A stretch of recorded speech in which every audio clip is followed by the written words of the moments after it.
নমস্কার প্রিয় বন্ধুরা, আমি ঐশ্বর্য রায়। আজ আপনাদের জন্য নিয়ে এসেছি পেলিংয়ের কাছে রাবতেন্সে রুইন্স ঘুরে বেড়ানোর অভিজ্ঞতা, ভ্রমণ বৃত্তান্ত বলতে পারেন। যাদের দেখছেন ভিডিওতে তারা আমার বাবা মা। আমরা চলেছি জঙ্গলের পথ ধরে এই ধ্বংসাবশেষ দেখতে, যা ছিল কিনা প্রাচীন সিকিমের রাজধানী। এককালে 1670 খ্রিস্টাব্দে এই সময় তখন এটি রাজধানী ছিল সিকিমের, এবং এখন এটি ধ্বংসাবশেষ ছাড়া কিছুই নয়। তবু এই সিকিয়ং বা টুলকু বার্ড পার্কের পাশ দিয়ে এই রাস্তাটি চলে গেছে সেই ধ্বংসাবশেষে। সেখানেই আমরা যাচ্ছি, রোমাঞ্চকর অভিজ্ঞতা। পুরাতন সিকিমের রাজধানী, ক্যাপিটাল, অ্যানশিয়েন্ট সিকিম। দূরে একটা মনাস্ট্রি দেখা যাচ্ছে পাহাড়ের উপরে। This is the place of worship, যেখানে ওনারা প্রার্থনা করতেন। Deities are engraved.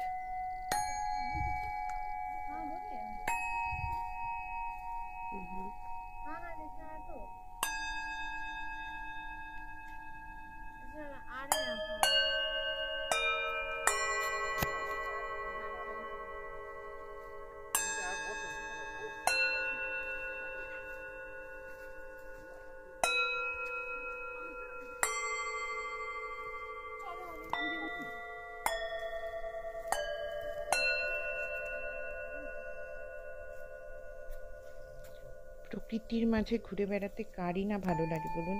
আমার তো কি ভালো যে লাগছিল, আমি কি বলবো। পাহাড় আমার সবসময়ই ভীষণ প্রিয়।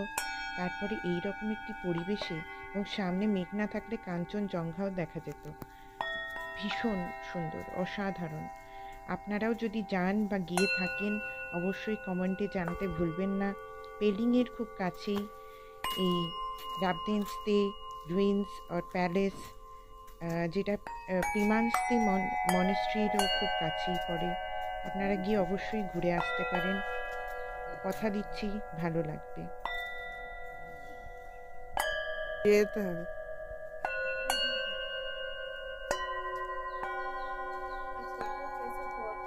এই ভিডিওটি ভালো লাগলে আমার চ্যানেলটি সাবস্ক্রাইব করে নেবেন, এবং লাইক এবং কমেন্ট করে জানাতে ভুলবেন না, যাতে আমি ভবিষ্যতেও আপনাদের মনের মতো ভিডিও নিয়ে আসতে পারি। এই ধ্বংসাবশেষ যেটি দেখছেন এখন, এটি কক্ষ ছিল, রাজাদের কক্ষ, কোনোটি রানীর কক্ষ, কোনোটি চাকরের। কিন্তু আজ কিছুই নেই, শুধু ধ্বংসাবশেষ পড়ে আছে। এবং গোর্খা সৈন্যদের আক্রমণে এই প্রাসাদটি ধ্বংস হয়ে যায়।